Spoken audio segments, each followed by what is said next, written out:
Linus likes Droog beetle pie. Giorgio starts a haiku convention. And the USS Discovery visits the Trill Homeworld. Hey, everybody, and welcome to the Seventh Rule with Cirroc Lofton. Hello, hello. We've got a very special guest with us today, Mr. Rex A. Wood, associate producer. Good afternoon. And my name is Ryan T. Husk. Today, we are doing a review of Discovery Season 3, Episode 4, Forget Me Not, directed by the one and only Hanel Culpepper. Sorry, no, I looked and I was like, there was an autocorrect in my notes and it said Handel Culpepper. I was like, wait, Handel? No, it's Hanel. Anyway, I guess I should have Handel. Okay. Sorry, that was my autocorrect. The one and only. Sorry, Handel. Wait for it. Wait for it. Wait for it. Yeah. Drum roll, please. No, Yeah. Hanel Culpepper, who has directed a bunch of episodes. Really cool. Really awesome. So, actually, there are a lot of autocorrects in my notes. First thing I see is Dumber. Dumber, but I think that's an autocorrect for Culber. I need to check these. Anyway, how you guys doing today? I am Good, fine. good. Yeah. Real good. Awesome. Well, this was quite an episode. Rex, do you remember the episode in Deep Space Nine or Cirroc when we just reviewed it like last season where they visit the Trill Homeworld and Dax is like swimming through that milky water, but I don't remember what the episode was called. Do you guys remember? Oh, I can't think either. I'm sorry. Right now, can't bring it up to memory. Yes. Let me see if I can check real quick. But anyway, I was really excited that they were visiting the Trill Homeworld, and they went right back to it. Yep. Absolutely. And it's Ryan's trying to find that episode right now. I am, yeah. I'm just looking real But quick at my titles. It was really nice. Go ahead. that was a throwback theme. This was basically a shout out to DS9 and that particular episode because they do, they go right back to that pool of water where the Trill goes. Yeah. They actually made it a little bit more jazzy with the electricity waves inside of it, and the little what was that little robot kind of ball thing that they placed in it? Yeah, I was trying to figure that one out because it was like it looked like a helmet to me to begin with. When they first stuck it in there, I thought she was going to put something over her head, and I was like, that looks like a helmet, but then it didn't happen. So it was some kind of monitoring device, I think, for the pool. That it was monitoring what was going on there, and if something was going to happen, that's why we see it crack later. Because of that reason, I think. And I think it was designed by Roomba. It actually cleans. It was cleaning the pool. It was a pool. Yeah, I think it was it. I think it was called the Mintha orb, and it said it'll track her isoboramine levels. Yeah. Now, they pronounced it Mintha, but I like to put the closed captioning on just in case I missed something, and it was spelled Minta, MYNH''TA, but it was pronounced Mintha, so who knows? But that's what it was called. Orb. Yeah, and it was checking her isoboramine levels, of course. Okay. But it was really cool, and if you'll recall, Cirroc, I mean, how close was it? Because we just reviewed that episode just maybe 2 or 3 months ago, and it wasn't long ago. Yeah, it was very similar. The other thing that I thought was interesting because in that episode there was a Trill that was kind of the expert on the cave. Yeah. And he was the guide that was showing her. And in this episode, we kind of had the similar thing with the expert guide kind of taking her to the caves, So it almost was like a slight plagiarism. I was seeing a little bit of a recycling there, but they definitely made it better because they showed us the inside of the pool. Yeah. We never got to really go into the depths of the inside of what's going on underneath that water. Right. Yeah, I was actually thinking of Terry when I was watching that scene. I was thinking, I wonder if Terry's watching this and going like, hey, how come I didn't get to do that? That looks really fun. I want to do something like, all I did was swim around in soy milk, and now and these guys get to do all this cool stuff. Exactly. And then, then they of course had the threads that went up to her fingers, once she got down, once they got down in the pool and kind of what I would consider like the consciousness of everything, they had the threads that came up into her fingers, and that's something that we haven't seen before. We haven't seen the inner workings of that world. We were only able, like Ryan said, we were able to just see the milky water that they swam around in. We didn't really get to see what else happens there. So I think they did very well with kind of explaining more of what goes on and the experience while they're in that pool. I thought that was really, really a good part of it. How she was able to find out her past lives, there and how that all came to her. I thought that was really cool. Yeah, there were aspects of that, Rex, that I would agree with you. I thought was really, it was interesting to see the inner workings of that water in that pool. But I like the visual effects of the lighting, the lights, the strands, those little strands that were coming up on her and touching her fingers. But I thought it was almost like movie quality as far as the visual effects in that moment. I was like, wow, this is. I think of kind of the older movies that we used to watch, these Close Encounter and all these kinds of movies. Yep. And it has all of that in it. I mean, even a little bit of Avatar, you know, on a smaller scale, smaller budget scale, but it was just like, it was as good. I mean, the special effects wise, it was pretty believable. I don't think we ever saw Dax's eyes turn completely white though. No. Like they did. You know, they both turned completely white when they were pulled down into the pool itself. So that was something that was a little different too. I mean, they did take a lot of liberties. You know, Discovery does take a lot of liberties in reimagining things. And I was concerned that the Trill were going to look different than how we remember them. Yeah. Just like the Klingons look different. Just like the Andorians look different. Just like the Tellarites look different. I was like, oh boy, prepare yourself for an alien that's not just a henna tattoo like this. And I know, but of course they didn't. They stuck to what Trill looked like. And I know right now there's some Star Trek fans that are going like, excuse me, but the Trill already changed once. In Next Generation, the first time we see them, they were a different race with a thing on their forehead like every other alien. So it was already changed. So you can't say, and that's true. But it was still nice. I'm still glad that somebody was counting spots. There was somebody out there counting spots. And go, man, there's about 12 more spots than there should be. Yeah, I was happy with it. Something's not right there. Oh, the episode where we visit the Homeworld, I believe is Equilibrium. Oh, yep. I think that's what it was called. Yep. Okay. Absolutely. So the one thing that I can tell you I was not happy with. Oh boy, here we go. This I told you I was. Rex is like, enough of all this kiss ass stuff. I want to get to the nitty gritty.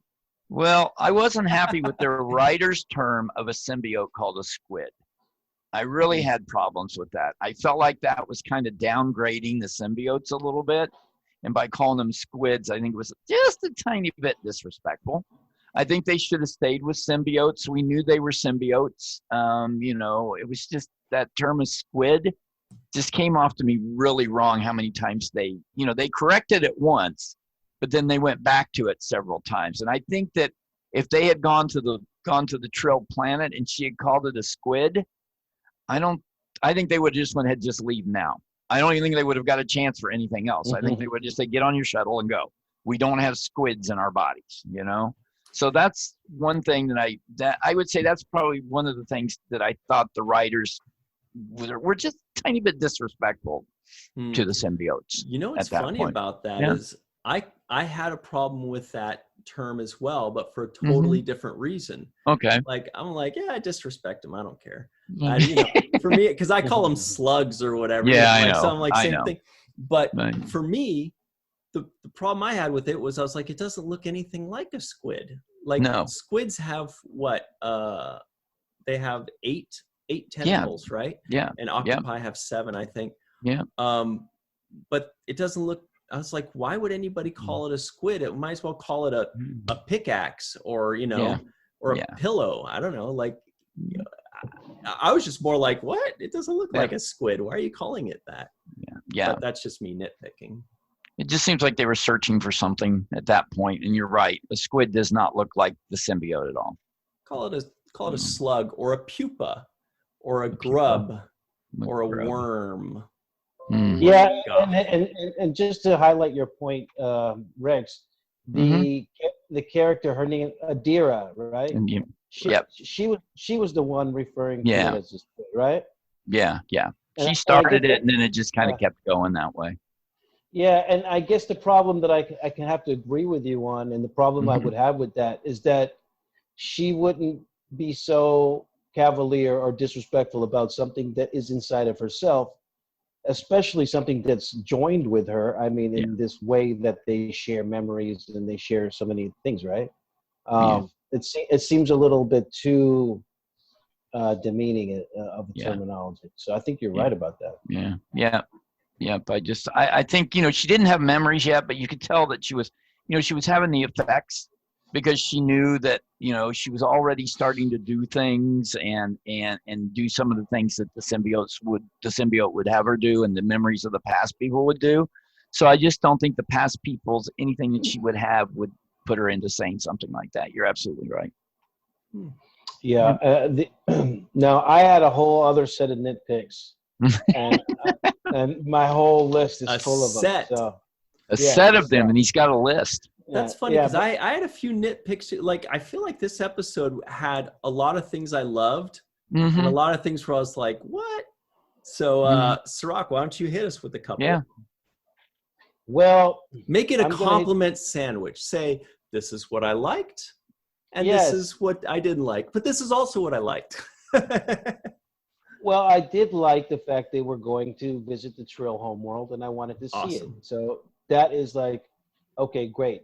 Check mark. I want to see it. We're going to go down. We're going to meet the people. We're going to revisit that experience and get also like that little flashback to Dax and what she's done for DS9. So I was happy about that.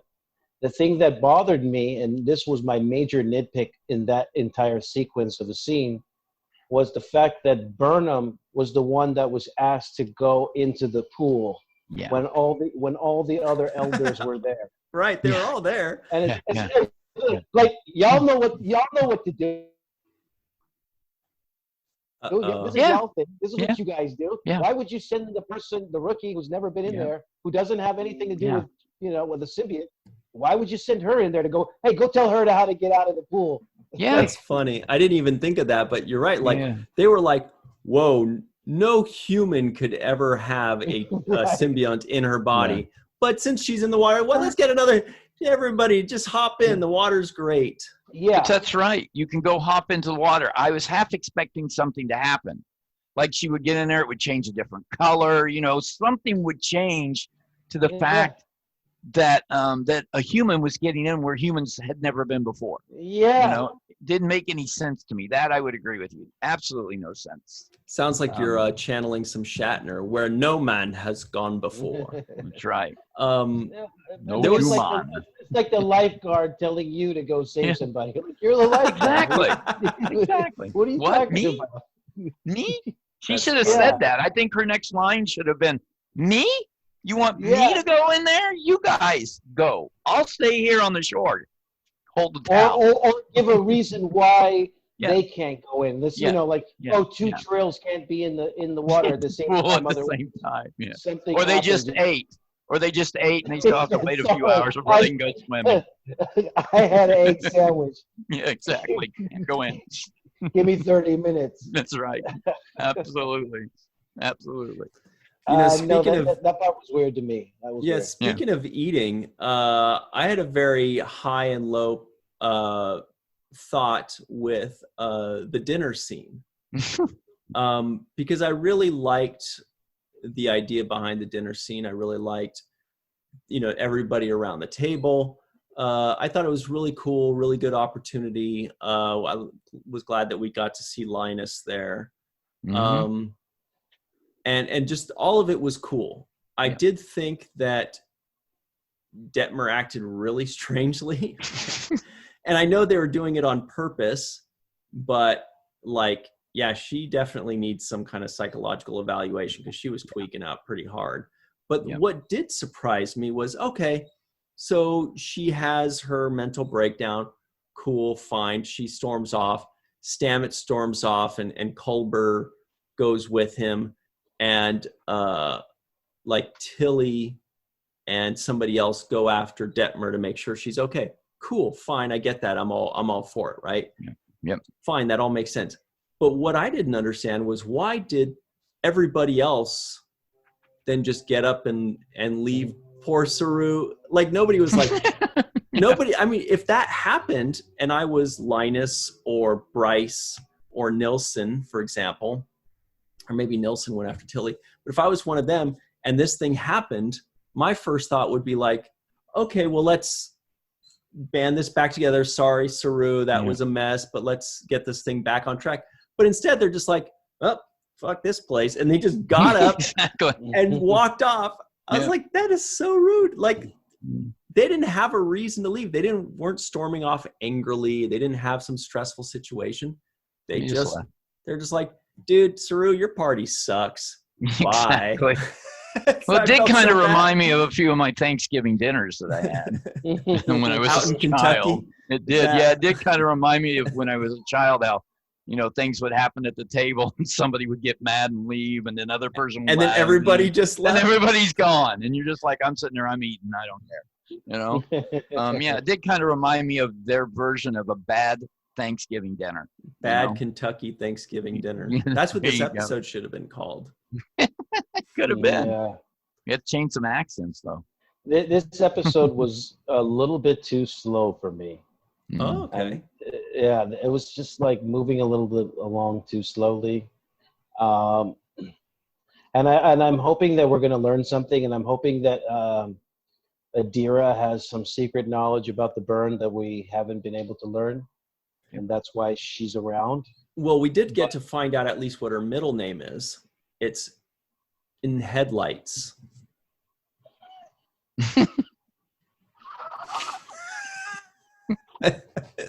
Cirroc, I love it when you laugh, but it almost looks like you're discussing with yourself laughing. You're like, don't encourage this. Anyway, I know. A deer in headlights. But, you know, what I also think, though, I mean, you were talking about it being slow. Yeah, it had to have some slow, but we got to see the spear interact with the ship. We hadn't seen the computer change like that, so Saru was asking the computer advice about what I should do for my crew, and it's spouting off, well, they need a less lactose diet, they need this kind of thing. That all of a sudden we saw the spear actually morph with the computer system and start showing its personality and what it's doing to Discovery. So I think now we're going to see some things with that spear pop up that I think as the episode went on and they talked about it, it felt like the spear is now going to protect the ship a little bit. And so it's looking out for the members of the crew and the ship itself. Yeah. Now, what that was, people were speculating that it may be Zora. Zora was introduced in one of the short Trek episodes with Kraft, I think it was. And Zora was kind of like, she had taken over the Discovery ship 1,000 years later, and Discovery was just kind of doing its own thing. And so she was kind of like, you know, a personality for the ship. And this appears to be the creation of Zora, as far as we know.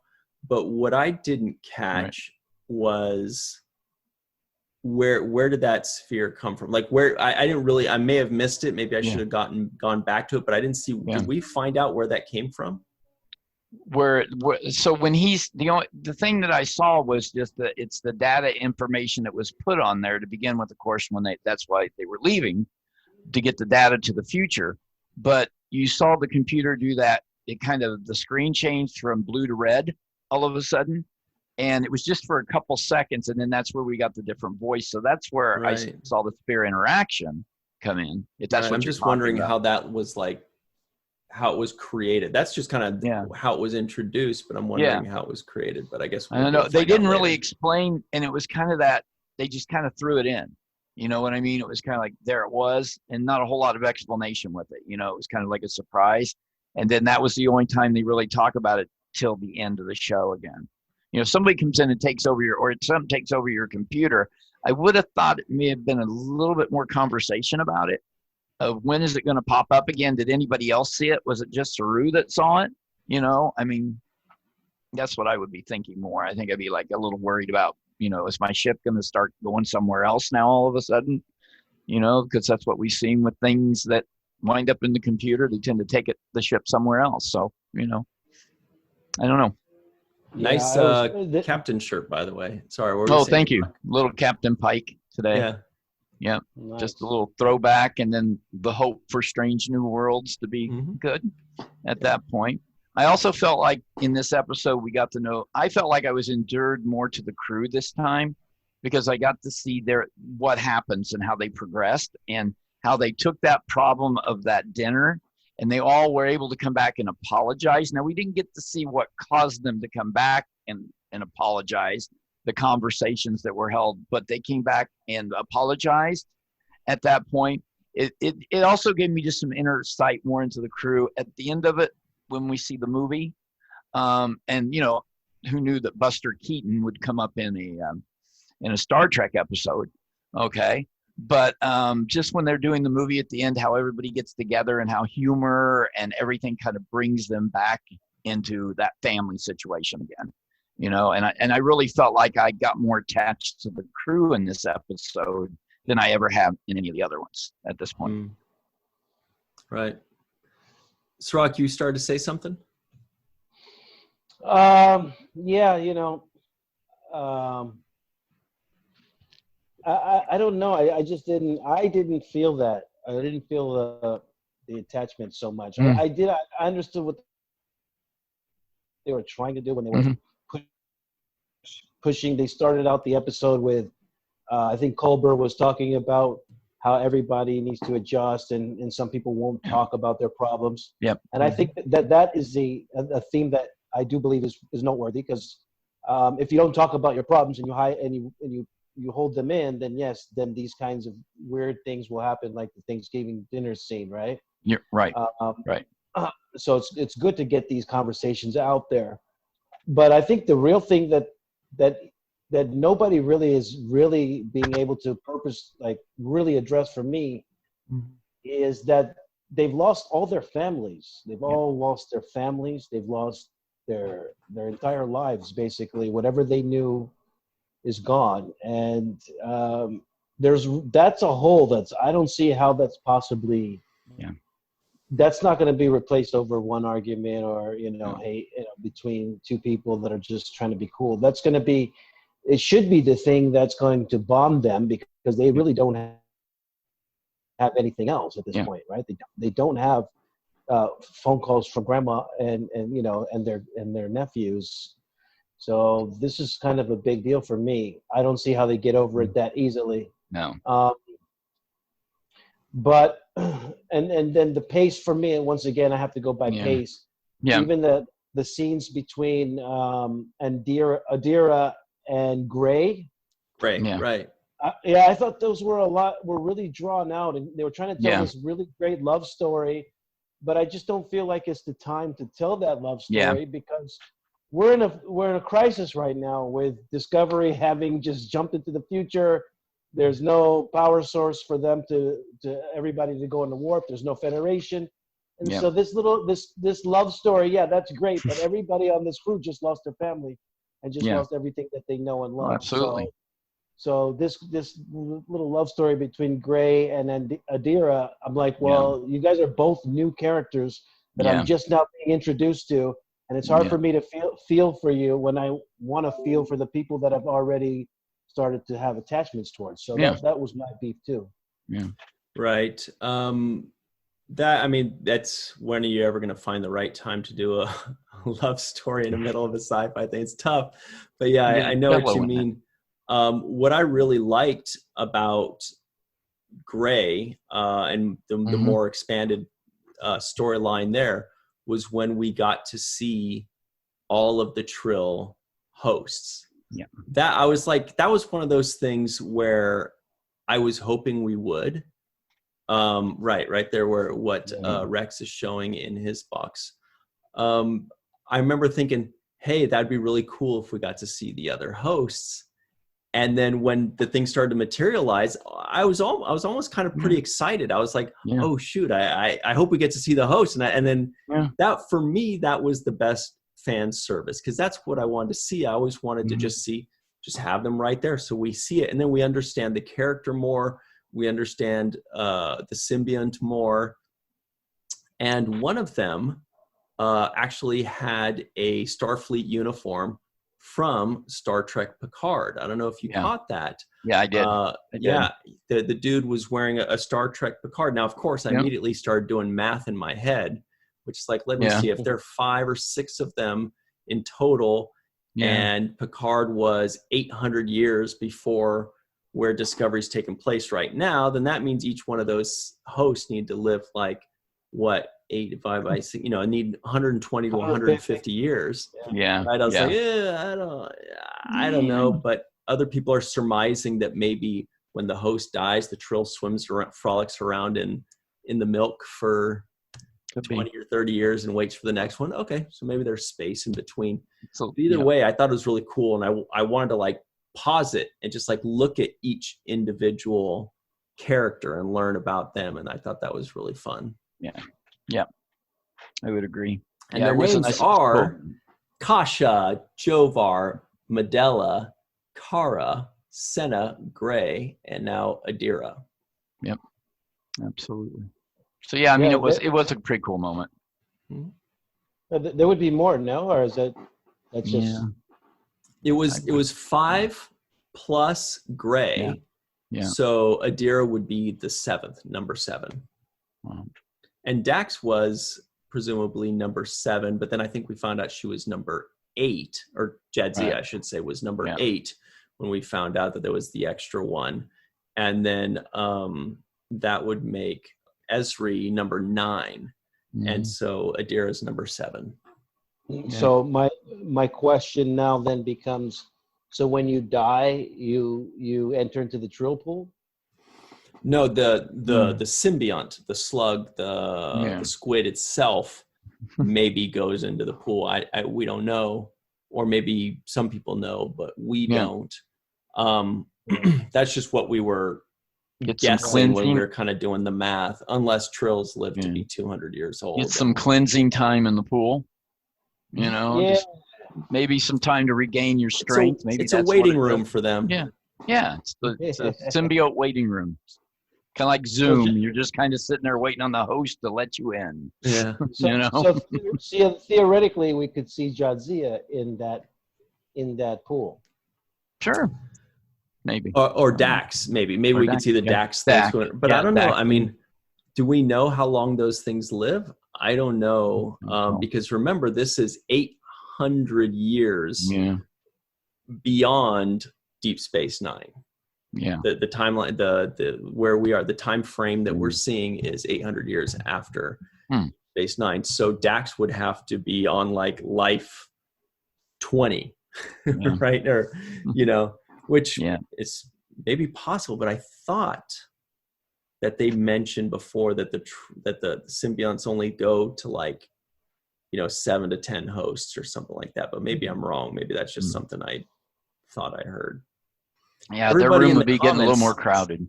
Yeah, everybody in the comments that's listening in, let us know in the comment section, because I know we're making a lot of guesses and some are right and some are wrong, and probably some of them are pulling your hair out going like, dude, obviously the Trill lived to be 200 years old and the symbionts go into 30 hosts and all this stuff, or maybe they never die.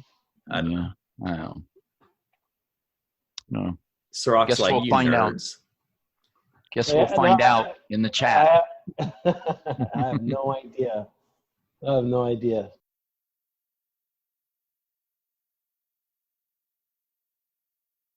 They were called the Sacred Caves of Makala.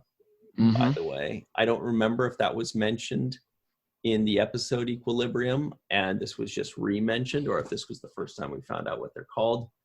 I don't know that. I do like that there was a little bit of a feature on Culber this week. You know, it kind of was said a little bit through his eyes. He narrated at the beginning with his medical officer's log. We kind of followed him around. It was a little bit of a feature for him, which I really liked because he's one of my favorite characters. He's definitely in my 3 or 4 favorite characters on the show. So it was nice for him to have more than just a hypo spray and you better get to the med bay kind of thing, you know? Yeah. Yeah, the thing I think he was playing more of Counselor Troy. Yeah. He was playing more Counselor Troy-ish in this episode.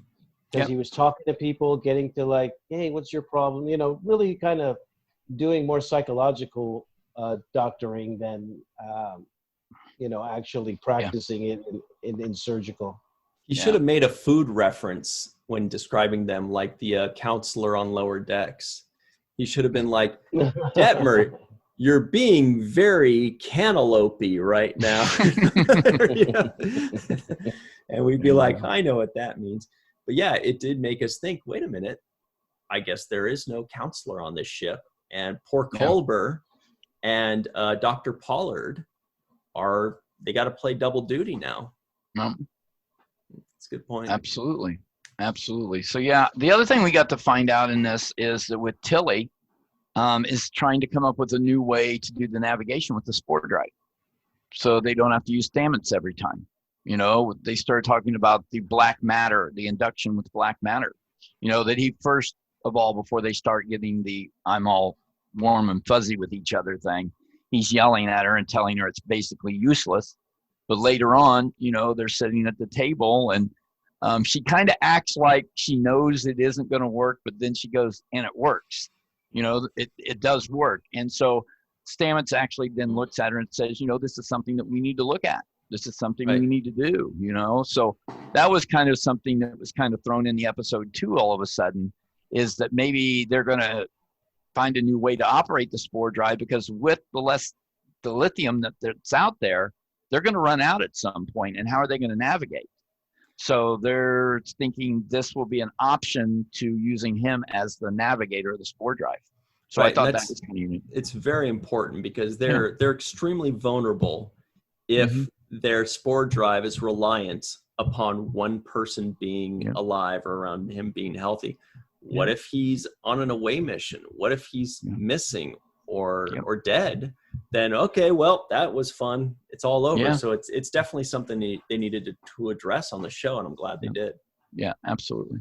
Absolutely. So, I just feel like they addressed it a little bit in the wrong way. And that's because Tilly's an ensign, but yet she has figured out a way to make the spore drive work in this very quantum, like the most futuristic way possible. And I'm like, well, that requires a high level of intelligence that doesn't match your ranking, right? So it's kind of, that's a little bit weird to me too.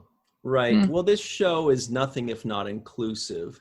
And because I thought the same thing, where, you know, Michael Burnham for a season was unlisted, you know, or enlisted, where she didn't even hold rank, but they're basically letting her act like a commander some of the times or a captain some of the times, and she had no rank.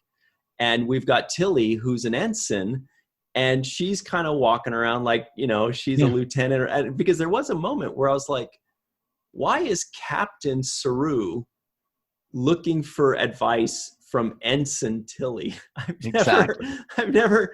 That would have never happened. Did Captain Sisko ever say, "No, come in here. I need some advice. Can you?" And Nog puts his arm on Sisko's shoulder and just be like, "You know, you just need to be stronger and more confident, Captain." Thank you, Nog. I appreciate that. I'll take that advice. Exactly. It's like if Kirk would have done that to Chekhov, you know. Oh yeah. You know, come on, let's have you fix it. You know, it doesn't seem right. Yeah. No.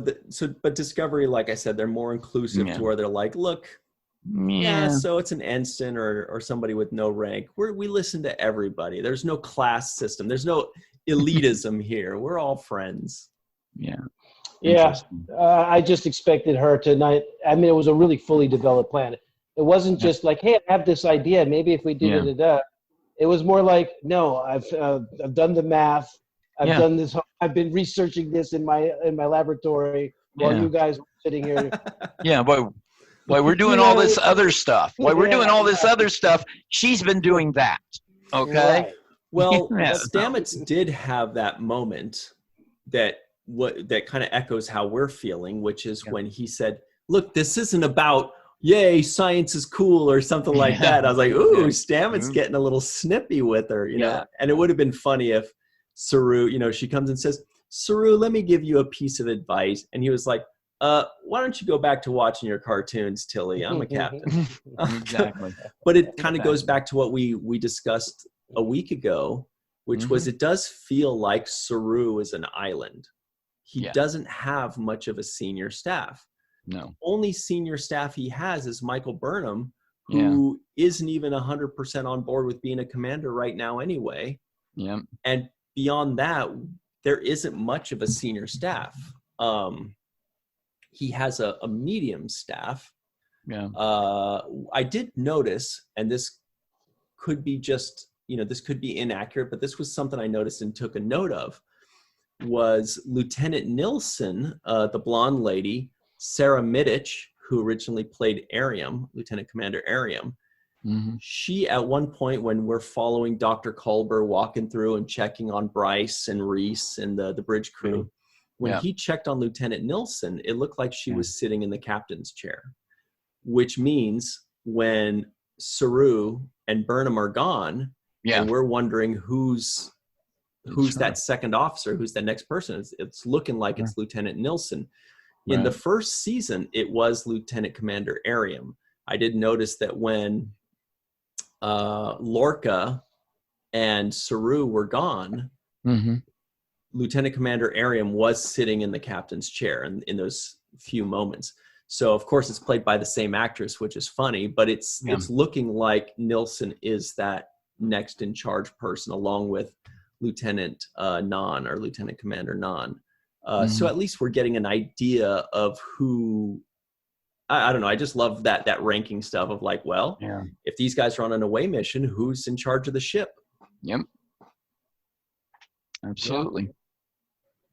Yeah. And so now following that line, again, they have to find a way to get Michelle Yeoh's character, Giorgio, because she's like the oddball in the middle. Like, she doesn't take orders from everybody. She's not in the hierarchy of the you know, but she's kind of like her own thing. Yeah.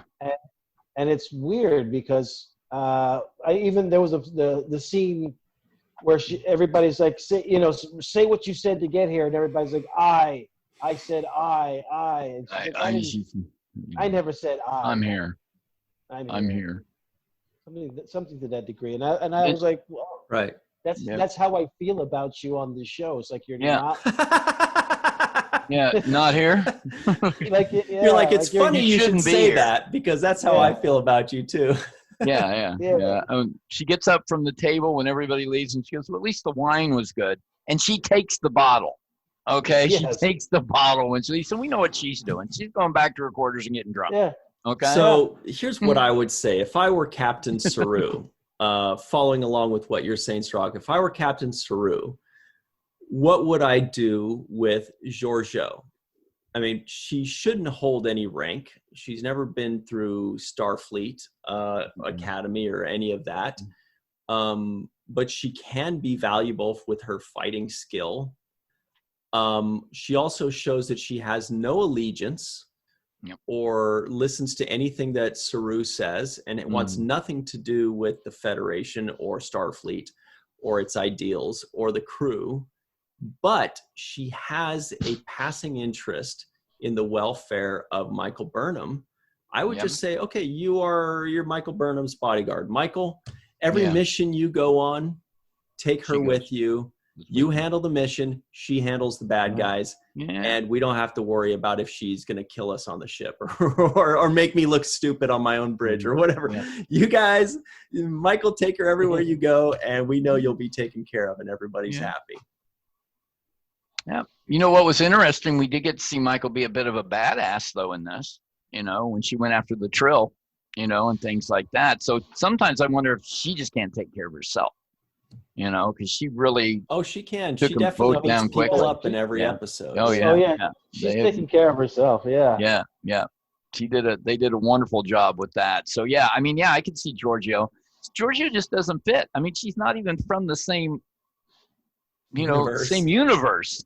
Okay. I mean, wouldn't it be neat to take her back now and see what the mirror universe looks like at this point? If they could take her back and this far into the future, see what happens in that universe, maybe we'll get to see that at some point. That find out if the burn happened there. Yeah, exactly. Or did things go a little bit differently? It would be kind of neat for them to actually take it there to see what's going on in the mirror universe. Maybe everything's fine there. Maybe they should all go there, you know?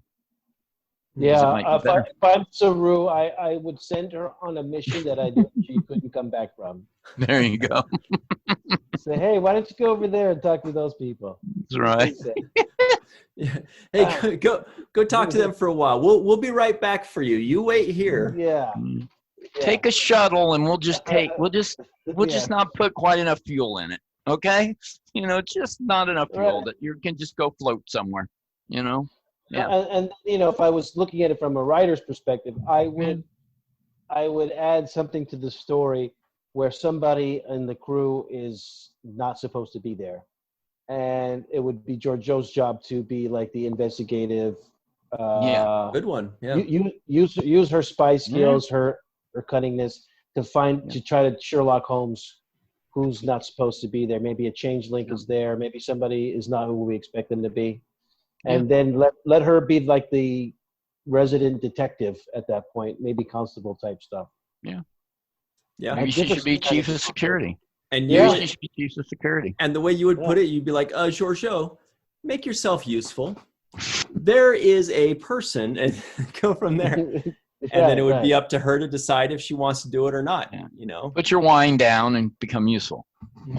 Yeah. I mean, absolutely. Otherwise, she stands out as like not having something to do. She looks like the third wheel on a date or something. So it's kind of absolutely weird. She does. Yeah. Absolutely. And she's always undermining the captain, and you don't even know where her allegiances lie. I mean, I'd be a little worried. Yeah. She's definitely worried about herself, and that's it. She's definitely worried about herself, and that's it. Now the rest of the crew. So then you can forge an adventure for her to go on independently. Yeah. She's now sent the mission to find the other Federation ship, or something to that. Something like that. Some mission that she's now on, because at this point, it seems like she has no real chemistry with anybody. No. On the ship, she doesn't really like anybody. She doesn't want to like anybody. I think her and Burnham have the most chemistry. Yep. But then you're like writing Burnham into a box with her every time if you force that too much. I would agree. Absolutely agree. Just get her out of there. Get her out. So if you're not going to find somewhere, then get her out. We only have a few minutes left here. Let's talk very quickly about the Trill Homeworld. We did get to see the lady in charge. I don't remember her name. I had it written down somewhere. We also had Commissioner G, I believe, was the gentleman. Commissioner Voss. And Guardian G. Yeah. Sorry, go ahead. One of the things they showed in this was how the symbiont ended up in Adira to begin with, and that was because Gray was dying from a shard of glass or something that was killing him. So sometimes I got a shard of glass.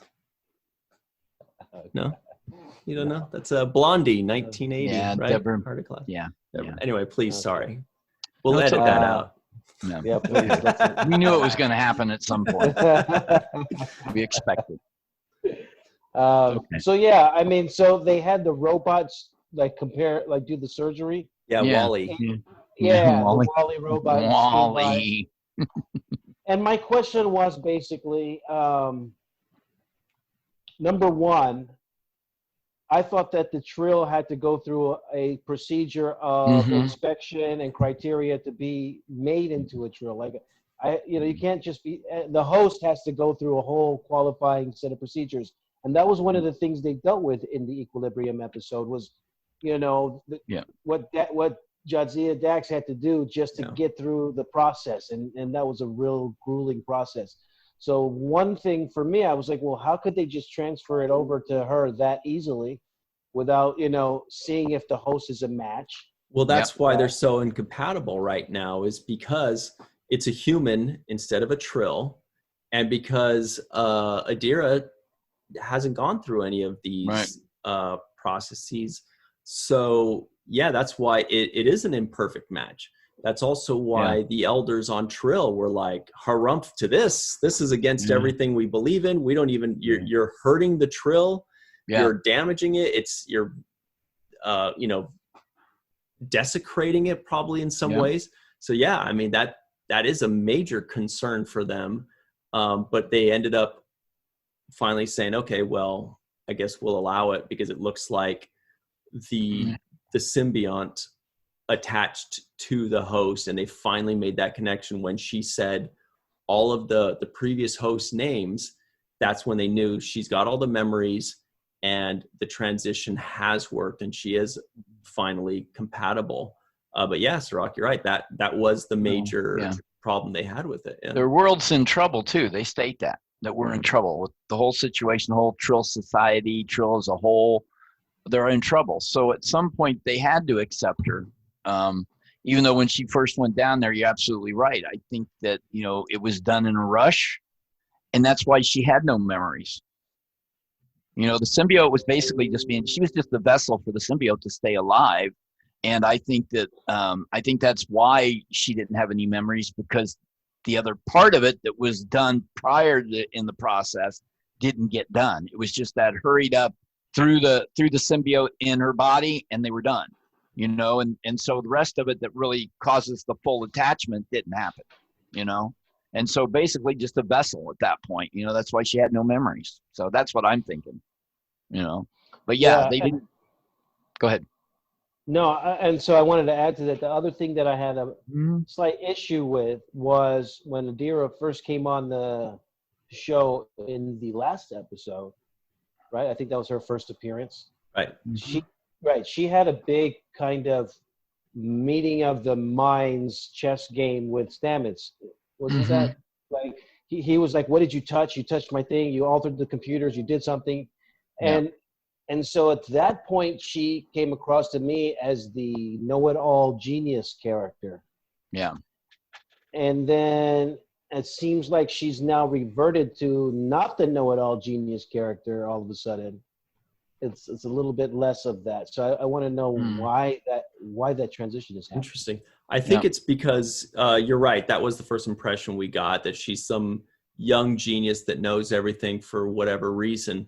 Now, the reason she doesn't know everything in this next episode with her is because this is not something that she learned in a history book. This is a mystery that is actually within her own body. So she may know everything about warp cores and about science and about all these things that she studied, but she also has this slug inside of her that is not fully connecting, and nobody on Earth can help her necessarily with it because nobody has any experience with it. So she's like a genius in this one realm, but in this other realm, you're right, she's a newbie. She has no idea what's going on. She's like, I got this thing in me. I gained 21 pounds in one day. That's all I know. That's the extent of my knowledge right now. Yeah. I will say, quick shout out here, but I was actually really impressed with her acting. I thought that her reactions, her delivery were really good. She seems like a young actress. So anytime somebody's pretty young, you kind of brace yourself for potentially not great acting, but I thought she was just fine. She was very good. I would agree. Yeah. I would agree. I did have another question, and that was about this Gray character, because it was kind of unclear to me whether Gray is alive or a ghost, or like that was her memory. I think what they're doing was just showing.